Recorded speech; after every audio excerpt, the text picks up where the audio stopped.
Hello, everyone. This is Old School coming to you live from our new studio back in the Poke Room here in Valrico, Florida. We got a couple of little pieces of news to report. I want to apologize for another brief hiatus. I was up in Chicago handling my real job, but we're going to be back live this Thursday night at whatthebuck.net, 7 o'clock Eastern Time at www.whatthebuck.net. But a couple things to review that we haven't covered yet. You guys probably already know all this stuff. If you follow the Bucks, you know that the Greasy era is over. Brian Greasy was released, so that has dropped our quarterback ranks by one. Obviously, quarterback's a heated discussion this offseason. We've got Josh Freeman, which everyone's talking about what Josh is going to do.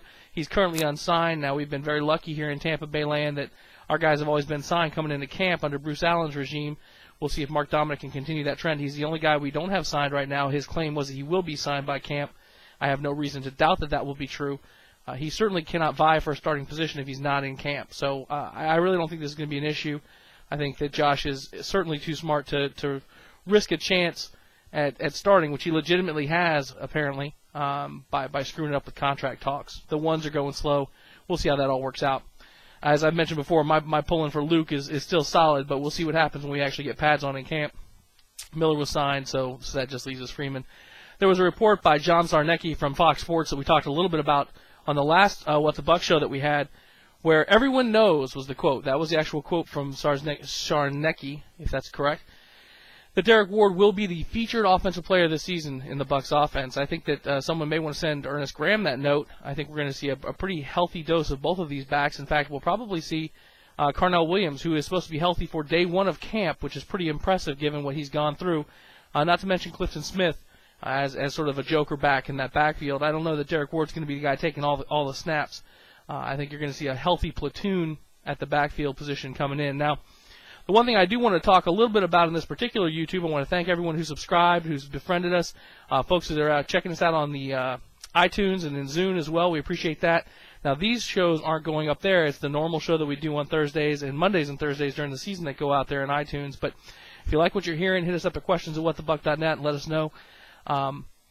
Training camp. This has been something that's been great for me for a number of years. When we go into Disney, it was predictable. It was a terrific experience. If you're a local down here, you were able to get down to Wide World of Sports, get parked, bring your stuff in there, get settled for a morning practice. You could bring your laptop like I did, my video camera, my camera, get over there, hit the restaurant at break, still on premises, hit some blogs, get some pictures out there for the fans, and then get back for an afternoon practice and sweat it out with the guys and get more footage.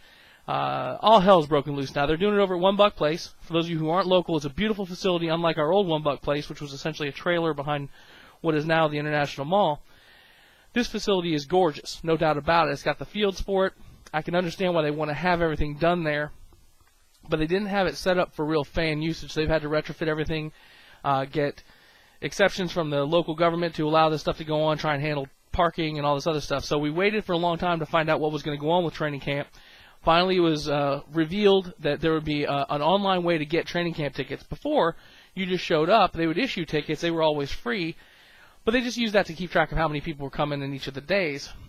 The way it was done this year, you had to go online at 10 o'clock in the morning, I believe last Thursday, and register into the One Buck Club, which costs nothing. For those of us who were season ticket holders, that's how we manage our season ticket accounts already, so it wasn't that big a deal. The problem with that was you also had to create a Ticketmaster account, so you had two accounts. And you had to have your account number, which I didn't have handy if you were in the stadium club, which I happen to be fortunate enough to be, in order to get special perks, which from what I can tell so far are nothing but parking 22 feet closer to the entrance. To do this, they opened up the first 4 practices on that morning. Not all of them. There were rules about how many practices you could attend per week and rules about how many tickets you could get per practice. And then each transaction took 2 logins to get in to actually get the tickets. And it was just a complete clusterfuck is what it was. Sorry for the language, folks, but it was horrible. And it looks like it's going to continue to be so. All those first practices are sold out, quote unquote. I do have seats for all of them, which is good. The next one's go online the 28th, and then it staggers out from there, and you can get your tickets. Now, a couple of things that are really annoying about that, like I said, the 3 practice limit, there are a lot of new rules. And if I go over some of the new rules for those of you who are local, you'll remember, and I know a couple of you folks came up from Naples last year, and we had a good time. No umbrellas, no food, drink, anything like that, cocktails, no smoking at all, not that any of that really bothers me. No backpacks or large bags, which completely screws me over. No video cameras, no seat cushions, no weapons. That one makes sense. No banners or flags, no lasers, in case you were planning on bringing a laser beam, Austin Powers style. No items that could be missiles or projectiles. No video cameras or cameras with lenses bigger than 12 inches. Horns, beach balls, pets, or binoculars. So, essentially, it's going to be it's going to be very, very interesting to see how this whole thing goes. It's I don't know. They're taking something that was a lot of fun over at Disney and making it a joke, I think. But we'll see how it all works out. That's coming up. Obviously, we're very excited about it. We're going to get some more news going on this week.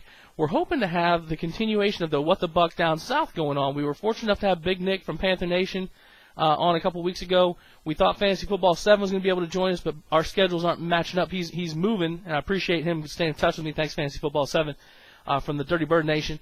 And he's not going to be able to work it out this Thursday when we're going to try and do it. Now, I know that there's a new cat out there who's repping the Dirty Bird Nation, Outgoing 37. He's put a bunch of videos up. Outgoing, if you want to check and see what we did with Big Nick, talk to Fantasy Football 7, hit me up on YouTube. Maybe we can get you on the show this week to represent the Falcons and what they got coming on this season. We also still need a Saints rep. We don't have any Saints rep whatsoever. The NFC South is not particularly well represented so far in YouTube from my perspective. So hopefully we'll hear from those guys. We will be live this Thursday, 7 o'clock at whatthebuck.net. And I want to thank everyone for subscribing. Let me know what you think about the videos. As far as news, not a whole lot of new stuff going on here in Tampa Bay. We're going to find a whole lot out, though, come training camp time when we get the battles going on at the quarterback position, at the running back position. We'll find out what's going on with Aaron Sears. We've got no new news. I know that I believe the St. Pete Times sent some folks up there to talk to him, and they got nothing new coming out of there. So it looks like we'll be going with Jeremy Zuda over there, which will be fine. We'll see if True Blood can handle this zone blocking scheme, if he can get his big feet out there and moving. You know, we think he can. He's mean and nasty, and hopefully he'll be able to thrive in this new scheme. But not a whole lot to talk about yet, folks, but we'll be back next week to talk more about the upcoming season, what we see from the rest of the people in the NFC South, and then once we get to training camp, I'll get whatever pictures I can get, whatever video I can sneak from training camp up as quickly as possible. I want to thank you again, and I'm out of here. See you guys in about a week.